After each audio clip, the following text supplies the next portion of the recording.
खुद भगवान बतावे, आंखों देखा संतान वो संत बतावे जिनको परमात्मा मिले, और चारों सभी सदग्रंथ बतावे, तो फिर उस बात में कोई त्रुटि नहीं होती।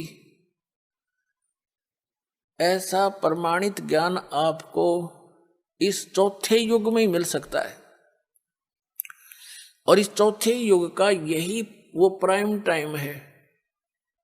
और धन है आपके माता पिता जिनसे जन्म हुआ, आपका ऐसे समय में जन्म, और ये मनुष्य जीवन, और ये क्षेत्र पूरे विश्व में यदि वर्तमान में कोई अक्षेत्र बचा है तो भारतवर्ष का वो अक्षेत्र है कुछ, जिसमें अभी विकार अधिक घर नहीं कर पाए हैं, जैसे मांस, शराब, ये बकवाद।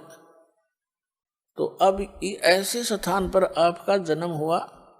वैसे तो परमात्मा ने, चाहे कोई कसाई भी है, इस भक्ति से, इस परमात्मा के नाम से उनका भी उद्धार होगा, क्योंकि ये मंत्र इतना जबरदस्त है। इसको चाहे कोई भी जाप करो, बुराइयां त्याग दे, जैसे पहले होली सो होली, पिछले सभी पापों का नाश कर देगा ये भगवान। बड़ा दयालु है, इनके पास वो समर्थ शक्ति है। ये मंत्र यथार्थ है, जिसकी थोड़ी भक्ति से भी घना लाभ आपको होगा। तो प्रत्येक प्राणी पार हो सकता है, ये रास्ता ठीक मिल गया। तो क्या बताते हैं, आप वो पुण्यात्मा हैं जो इस मार्ग पर लग रहे हो, किसी ना किसी कारण से आप यहाँ पहुंच रहे हो। आप कोई दुख में यहाँ आया है किसी से सुनकर कि वहाँ ऐसे राहत मिलती है, वो तो 100% है, वो तो दुख आपका दूर होगा ही होगा, वह तो चिंता करने की जरूरत नहीं आपने, पर विश्वास आपका चाहिए।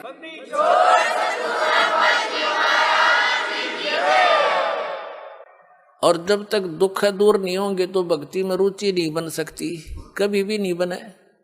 और जब आपके एक संकट निवारण होंगे, आपकी आत्मा गदगद होगी और अधिक भक्ति करने दिल करेगा। आपको विश्वास दृढ़ होना चाहिए, मर्यादा में रहना पड़ेगा। जिस दिन आप इन परंपराओं के उलझन से निकलकर सतमार्ग ग्रहण करके और मर्यादा में भक्ति करना प्रारंभ कर दोगे, उस दिन तो आपको गिनती नहीं होगी कितने सुख आपको देगा भगवान।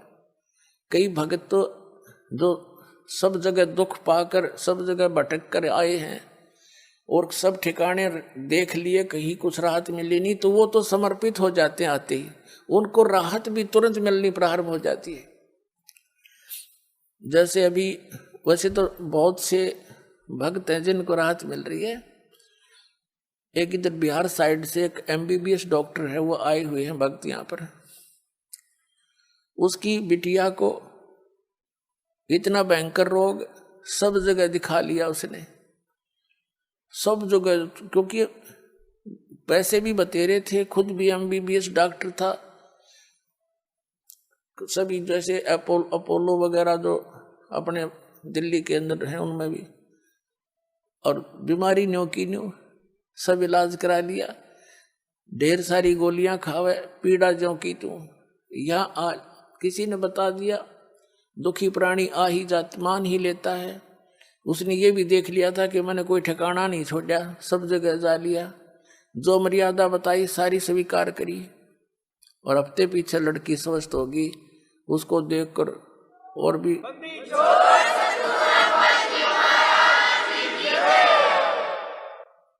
तो कहने का भाव ये, फिर वो जा करके उसने वहां बताया, सबने देखा, क्योंकि सब उसके मित्र प्यारे जहाँ वो क्लिनिक रखी थी वो सब को पता था कि लड़की बहुत दुखी थी।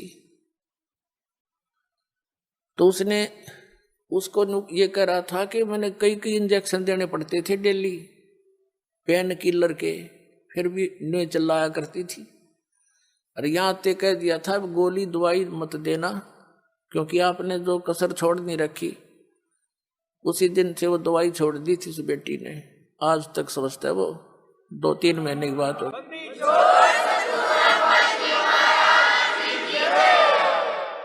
पुण्यात्मा, जहाँ तक मेडिसिन यानी दवाई का जो काम है वो अपने स्तर पर ही कर सकती है, और जो संस्कार में जो दुख है वो मेडिसिन से दूर नहीं हो सकता, वो आध्यात्मिक पीड़ा है, तो आध्यात्मिक शक्ति से ही ठीक होती है वो। तो यहाँ हर तरह से सुविधा है, आपका प्रत्येक रोग भी नाश होगा, आपके ऊपर कोई कर्ज है उसकी भी ऐसी व्यवस्था कर देगा यो कबीर भगवान, आप सोच नहीं सकोगे। ये सत्कर मान ले।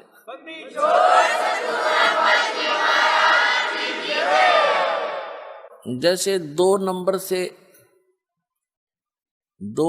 से जो कमाई करते हैं, हेरा फेरी करके, मिलावट करके, चोरी करके, रिश्वत लेकर, ये तो विष का काम करेगा आपके, एक दिन देख लेना। आपको पता नहीं, अभी तो देखम देखा लग रहे हैं सभी। एक व्यक्ति बता रहा था, कहने लगा जी नाम लेने से पहले मैं 10 रुपये की काम करूं था, 20 का नुकसान होया करता, और कर्जा हो गया। आज से 10-15 वर्ष पहले की बात है, 1-1.5 लाख रुपया कर्जा। 10-15 साल पहले 1 लाख राज के 10 लाख कर्जा, समझ लो। इतना दबाव था उसके ऊपर, दीक्षा ली, कुछ अटपट भी कराया करता, वो बंद करवाई, शराब पीना, मांस लेना खाना, और कोई मिलावट नहीं करेगा, जो भी तू काम करेगा नियत से कर, देख भगवान पर की रजा देखना। तो उसने क्या किया, दृढ़ हो गया वो कि मेरी हेरा फेरी तय और सारी बकवादा तो कर्जा तो कम होता नहीं, मैंने इनकी सारी बात मान के देखता हूँ। 1 वर्ष के अंदर अंदर क्या हुआ, उसका एक मित्र था, उसके पास कुदरती चला गया, 2-3-4 वर्ष के बाद मिला था उससे। उसने कहा तू एक काम कर कि मेरी यहाँ से ट्रांसफर होगी, उसका मित्र था, कोई अधिकारी था, और एक प्लाट है मेरा यहाँ पर, इसको तू ले ले। तो उसने कहा, मैंने वो कह रहा था, मैंने कहा मेरे पास पैसा तो एक भी नहीं है। कहना फिर दे दिए, तू इसको ले ले, संभाल लेगा, मैं जाता हूँ दूर, और ये मेरी पत्नी का नाम है, तो अपने नाम करा ले। पैसे दे दिए जब हो तेरे पे। अब उसने उसके नाम, अपने मित्र के नाम वो प्लाट करा दिया। कुछ उसकी इंक्वायरी की समस्या थी, अब परमात्मा 100 कारण बना दिया अपने भगत के लिए। तो क्या हुआ, 1 वर्ष के बाद, 2-3 महीने के 4 महीने के बाद क्या हुआ, उसके साथ से एक बाईपास निकल गया। पहले वो 100 रुपये रेट था, तो जब 400-500 हो गया एकदम, वो कहने लगा जी। उसके 5-6 महीने के बाद एक व्यक्ति आया, प्रॉपर्टी डीलर, वो नाम नूम देख के किसका है, उसने कहा प्लाट बेच ले। अब भाई ले ले, मैंने बेचना था नहीं अभी, मैं सोचू था और बड़ी कीमत हो जा। मैंने उसके 1.5 लाख रुपये मांगे, और मेरे हिसाब से वो 40,000 का था, 16,000 का मुझे पड़ा था उस समय। मैं सोच रहा था 40,000 का हो गया होगा, बस गणित गणा। तो कहने का भाव ये है, हमारा सौदा 1.40 में हो गया, और मैंने सोचू देख मूर्ख कड़े फंसा हो, और वो न सोचा ये 500 रुपये का रेट हो रहा, यो मूर्ख, इसने बेरा कोई नहीं होगा वहाँ के रेट का। अब दोनों का सूत आ गई, और लेने वाले ने भी बेनिफिट, बेचनी है जीस आ गया, तुरंत तो बयाना दे गया, नहीं तो 30,000 रुपये बयाना दे गया। तीसरे दिन रजिस्ट्री करा ली। रजिस्ट्री करा ली, जब पता लगा मैंने होता है उसका रेट गणा हो रहा था, पर मेरा सब्र हो गया कि भगवान मेरा कर्जा भी उतर गया, 10-20 दौरे भी रह गए। तो परमात्मा कहते 100 साल सीधर मैं करूँ अपने जन के काज, और उसका मित्र का भी दे दिया उसमें। तो ये परमात्मा जो व्यवस्था करेगा, जीव नहीं कर सकता उसको, ये पल्ला गांठ लगा लियो। फिर आपकी रुचि न्यारी बनेगी समाज से, और आपका रह रहकर सत्संग माने को दिल करेगा। जब आपकी रुचि संसारिक बकवादों से हटकर बीड़ी, शराब, मांस, तमाकू, नाचा गाना, बेमतलब की चोरी, हेरा फेरी, जारी और रिश्वतखोरी, इनसे हटकर आप सही लाइन पर आओगे, तो अन्य व्यक्तियों को फिर अच्छे से नहीं लगोगे, न्यों कहेंगे मूर्ख हो गया तो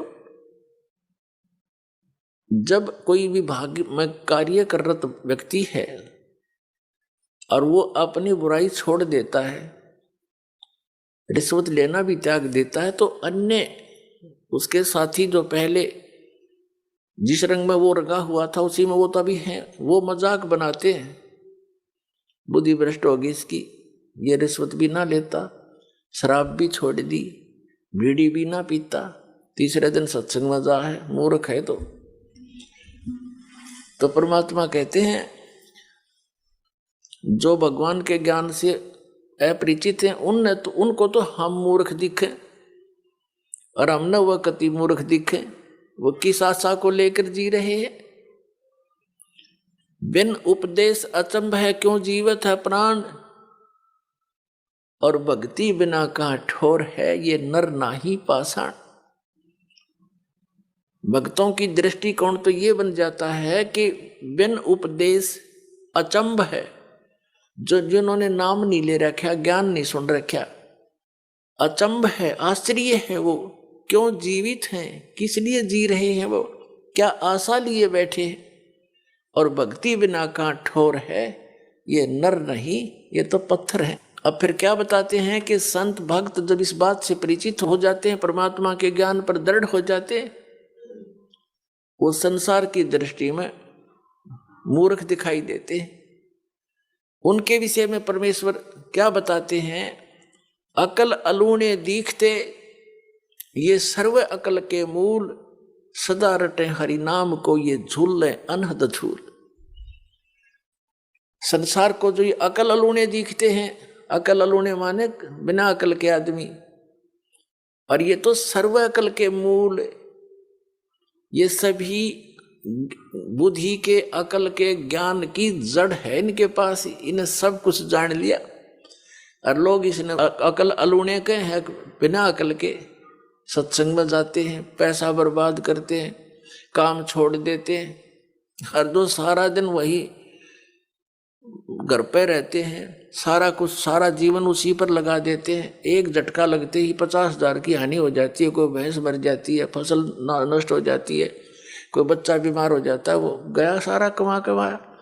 और हम परमात्मा की शरण में आएंगे, ये घटनाएं बचेंगी हमारी, तो हमें तो लाभ हो यार, परमात्मा मिलेगा वो अलग से लाभ हमारे को। तो कहने का भाव ये है कि वो वहां पर रहते हैं और तो भी हानि हो जाती है, और परमात्मा की शरण में जो आते हैं, सच्चे दिल से चलते हैं, उनके वारे न्यारे होया करें। जब भक्ताएं कहानी होगी तो फिर भक्ति कौन करेगा, जरूरत नहीं फिर भक्ति की, आगे खड़ा पाओगा परमात्मा। बहुत से ऐसे प्रमाण हैं, लेकिन हम उनको थोड़ा सा अवॉइड ही कर लेते हैं कि ऐसा तो वैसे भी हो गया होगा, ऐसा हो गया होगा। एक भक्त बता रहा था जी, मैं उधर से तो सत्संग का समय आ गया और खेत में सिंचाई भी करनी अनिवार्य थी, तो मैंने सोचा चल देखी जागी, बच्चों को कहा अभी देख लियो, टाइम मिला तो तुम अपना काम संभाल लेना। मैं यहां आ गया, सत्संग में आ गया, और जिस दिन मैं सत्संग में आया उसी दिन नहर से पानी लगाना था, वह नहर बंद होगी किसी कारण से, कि तब ब्रीच होगी उसमें, जिस कारण से वह बंद होगी, कुछ भी कारण बना। तो चिंता तो सता रही थी कि पानी वार गया, उसका जमीन फसल खराब होगी, कोई बात नहीं, परमात्मा और देगा कि तय कहे, क्योंकि ज्ञान यहाँ आने से बहुत सांत्वना मिलती है इस आत्मा को जो सदा भटकती रहती है। सत्संग सुनकर 2-3 दिन वो गया, फिर वापस पता चला कि उस दिन नहर नहीं आई, पानी ही नहीं था, और 4 दिन के बाद फिर आ गई, और उसी के वार में आ गई, वो फिर पड़ गया 4 दिन के बाद। तो ये चाहे इत्तेफाक हो, पर उसका दृढ़ पक्का विश्वास हो गया कि सचमुच भगवान जो चाहे सो कर दे। तो इस तरह की घटना हमारा गेल घटा करेंगी, क्योंकि भगवान ऐसा ही काम करता है। अपने जन के लिए कहते 100 सिद्धर मैं करूं अपने जन के काज, एक मेरे ऊपर विश्वास तो करके देखो। एक प्रमाण है कि एक संत परमात्मा कबीर जी का भक्त था, और परिवार बड़ा हो गया, उसमें सेटिंग हुई नहीं उस समय, क्योंकि और लोग मानते नहीं थे, वो केरला हिमालय का बच्चा था। घर में भक्ति बन नहीं पा रही थी, उसने जाके एक एकांत स्थान पर वहां जल का देखकर व्यवस्था सी और वहां अपना झोपड़ी डाल ली, वहां से फल फूल लावे तोड़ के खावे और अपना भक्ति करे, दिन रात साधना कर रहा था। एक दिन वो बीमार हो गया और उसने सिद्धांत सा बना रखा था कि पहले मैं मुंह धोऊं, हाथ पैर मुंह धो करके फिर अपना अन्य काम करूं, ऐसा नियम था उसका। जब तक वो हाथ पैर मुंह कुरला वगैरह ना कर लेता था तब तक उसने अपना नियम बना रखा था, बाकी जैसा भी। तो वो अन्य कार्य नहीं करता था, कुछ आहार भी नहीं करता था। वो एक बार बीमार हो गया, चलने में असमर्थ हो गया और उसको नीचे जाकर के, काफी नीचे, पहाड़ से नीचे उतरकर ऐसे ऐसे घूमकर तालाब में जाना पड़ता था। वहां हाथ पैर मुंह धोता था, स्नान करता था, प्रतिदिन का उसका कार्य था। उस दिन वो ऐसा नहीं कर पाया तो उसने बहुत चिंता बनी और कसक के साथ मालिक को याद किया, है परमात्मा, आज तक आपने इस दास को कभी भी ऐसे नहीं रहने दिया, आज मैं विवश हो गया और मैं हाथ पैर मुंह नहीं धो सकता, मैं कुछ खाऊं भी नहीं गा। ये सोचकर उसने दृढ़ निश्चय करके अपना लेट गया। एक दिन बीता, 2 दिन बीता, 3 दिन, तीसरे दिन देखा परमात्मा ने कि शायद ये अट्ठी आदमी पर भगत सच्चा है, बाकी इस तरह की आंट लानी नहीं सी ये भगत ने। फिर भी क्या किया मालिक ने, इतनी वर्षा कर दी, इतना पानी बरसा दिया, कुछ ही समय में पूरी पृथ्वी पर जल हो गया। अब वहां जल तभी पहुंच सकता था जब पूरी पृथ्वी पर 200-300 फुट पानी खड़ा हो जाए। वो जहां उसकी झोंपड़ी थी पहाड़ के किनारे के ऊपर, वहां तक जल जब जा सके था उसके, और उठ के चल नहीं सकता, तो सब जगह भर दिया, कति फुल कर दिया। पानी उसकी झोंपड़ी के पास आकर किनारे पर डट गया जिससे उसके हाथ जा सके। उसने देखा हो भगवान ने बड़ी दया करी, हाथ पैर मुंह धोया, कुछ खाया पिया, खाने पीने के बाद उसकी चेतना ठीक हुई। उसने देखा सारा जल ही जल। बोले फिर वो रोने लग गया दूसरी तरफ से, भगवान मुझ नीच के कारण सारी दुनिया मर गई, हे परमात्मा मैं पाप का भागी बन गया दाता, अब मुझे जिया नहीं जागा, ये पाप देखा नहीं जागा। फिर वो दूसरी तरफ से रोने लग गया। 2 सेकंड के बाद परमात्मा ने क्या कर दिया, एज इट इज, जो जहां भी काम कर रहा था, जैसे परिवार था, न्यू का न्यू, और पानी के आसपास की तो निशान भी नहीं, और वो छक्या बैठा।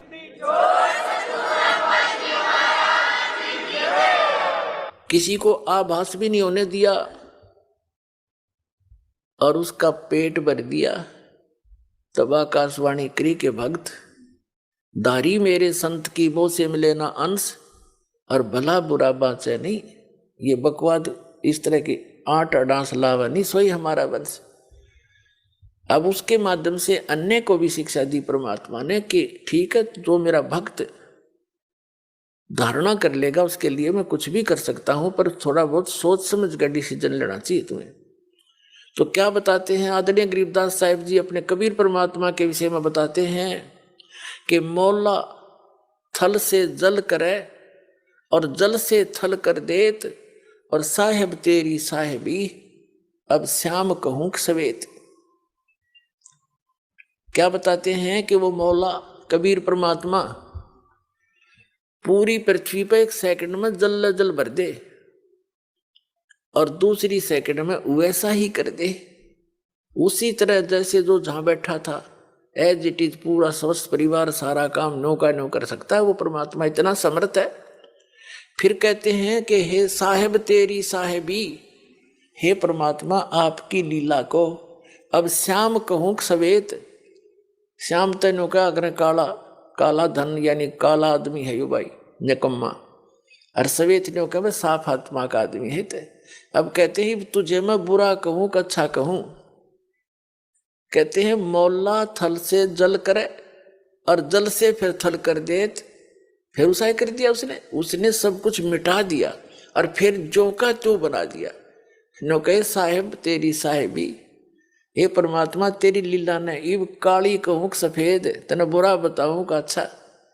यानी ये परमात्मा वो समर्थ है कि तू गलत कर ही नहीं सकता। अगर तेरे पर कोई निश्चय करके रहता है तो 100 आपत्तियां आती दिखेंगी, ऐसे फेंक देगा ठाके।